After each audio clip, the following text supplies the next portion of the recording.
GLCs were initially created in order to improve Malay involvement in the economy, and they were premised on value creation. But I think now a lot of people would question whether they're still competitive, their value, and certain political appointments that are being made. Do you think they're still fulfilling those initial purposes, and are the right people being put in charge of certain GLCs?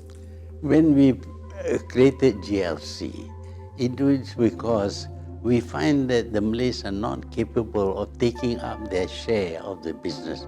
They didn't have the money. What they used to do was to borrow money, get the shares and sell off and pay off their debt. That's all. So in terms of reducing the disparity, it was not effective.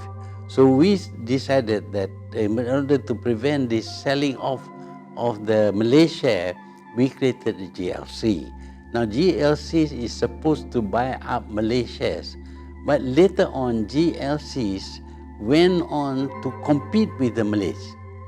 Even when the Malays can buy, they come in and took over. And then they begin to set up companies that compete with Malay companies.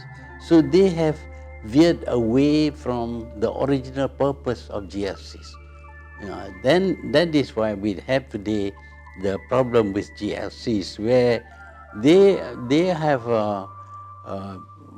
gone into business in a big way and all that, having taken advantage of their Malay.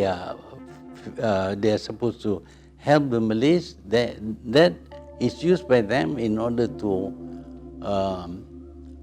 to actually keep the Malays out of business.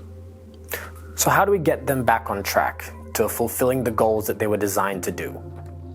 Well, we have, for example, changed the management of the GLCs, remove all these politicians who are not knowledgeable about business, but they are appointed because this is a kind of bribe for them also.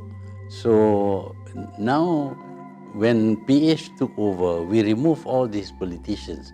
But now all the professionals that we appointed have been sacked, and the politicians have come back, and of course the situation becomes bad again.